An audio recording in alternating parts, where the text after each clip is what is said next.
दोस्तों, आज का विषय है मोहम्मद ने कैसे लाखों लोगों को अपने धर्म का अनुयायी बनाया। मैं अपनी बात दो उदाहरणों से शुरू करना चाहूंगा। पहला उदाहरण कुकी महाराज और दूसरा जाकिर नाइक। मैंने ये दोनों उदाहरण अलग अलग धर्मों से इसलिए लिए हैं क्योंकि अक्सर हमें अपने धर्म की बातें सही लगती हैं और दूसरे धर्म की गलत। और अगर मुझे गालियां पड़ें तो दोनों तरफ से पड़नी चाहिए। अब सबसे पहले बात करते हैं कुकी महाराज की। आज करोड़ों लोग उन्हें यूट्यूब पर सुन रहे हैं। उनके सम्मेलनों में भारी भीड़ आती है। लेकिन एक बात सोचिए, क्या उनकी बातें हमेशा तर्कसंगत होती हैं? कभी वे लहसुन प्याज को गलत बताते हैं। तो सबको अमृत पंक्ति बंद पिलाया तो राहु नाम के दैत्य ने भी वह अमृत धोखे से पी लिया और जैसे ही पिया तो सूर्य चंद्रमा ने कह दिया ये तो राक्षस है। तुरंत भगवान ने सुदर्शन से सिर काटा। इतनी तेजी से सब हुआ कि राहु ने मुंह पे भरा अमृत कुछ तो अंदर लिया, कुछ भरा ही आसार ले रहा था उसका मजे से, तभी भगवान ने सिर काट दिया। उससे काटा तो वो जो अमृत था अब पेट तो अलग हो गया, धड़ तो अलग हो गया, तो अमृत उसके मुंह से टपकता हुआ जमीन में दो बूंद गिर पड़ी। तो एक बूंद बन गई लहसुन, एक बूंद बन गई प्याज। क्योंकि तो कभी आसाराम जैसे लोगों का समर्थन करते हैं।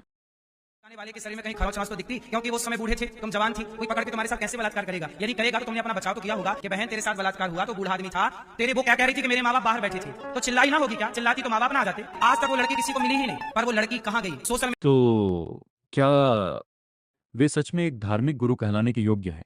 फिर भी लाखों लोग उन्हें सुनते हैं, उनके कार्यक्रमों में जाते हैं।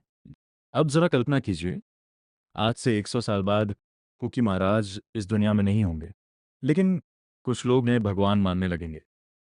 धीरे धीरे उनकी एक अलग कल्ट फॉलोइंग बन सकती है, उनके मंदिर बन सकते हैं, उनकी पूजा शुरू हो सकती है। लेकिन असली सवाल ये है, क्या वे सच में इसके योग्य थे, या कुछ भावनात्मक रूप से प्रभावित लोगों ने उन्हें उस स्तर तक पहुंचा दिया? आधे घंटे के लिए न्यूज दे रही है और 20 मिनट वो टीवी के ऊपर है। अगर कोई आदमी वो औरत को देखता है मेकअप के साथ, उसके दिमाग में कुछ नहीं होता है तो डॉक्टर के पास जाना चाहिए, कुछ प्रॉब्लम है। जाकिर नाइक भी वह बातें कहते हैं जो उनके श्रोता सुनना चाहते हैं। इससे लोगों की सोच और मजबूत होती है। मैं उन्हें भगवान का दर्जा नहीं दे रहा, क्योंकि इस्लाम में किसी इंसान को भगवान नहीं माना जाता। लेकिन 100 साल बाद उन्हें एक ऐसे व्यक्ति के रूप में देखा जा सकता है जिसने इस्लाम के प्रचार में योगदान दिया। संभव है लोग उनकी मज़ार बनाए, चादर चढ़ाएं और उनका सम्मान करें। अब चलते हैं मोहम्मद के समय में। आज लोग पढ़े लिखे हैं, सही और गलत समझ सकते हैं। समाज ने सती प्रथा, बाल विवाह जैसी कुप्रथाओं को खत्म कर दिया। लेकिन उस समय जब मोहम्मद ने इस्लाम का प्रचार शुरू किया, तब अधिकांश लोग अनपढ़ थे और उनकी समझ आज जैसी विकसित नहीं थी।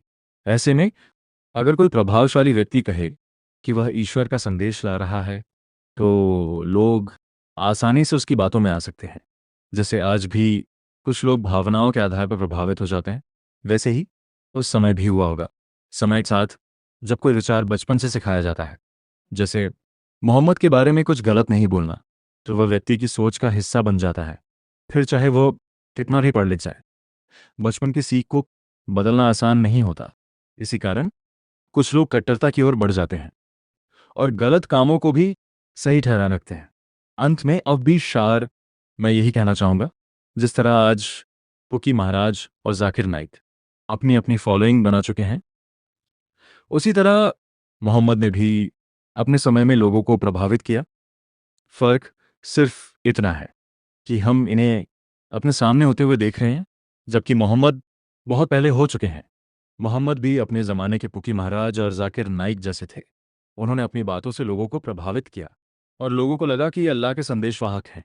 लेकिन मेरी नज़र से देखें तो इस सवाल का सीधा और साफ जवाब ये है कि मोहम्मद ने लोगों को अपनी बातों और प्रभाव से अपना अनुयायी बनाया, क्योंकि भावनात्मक लोग आज भी किसी को भी भगवान बना लेते हैं।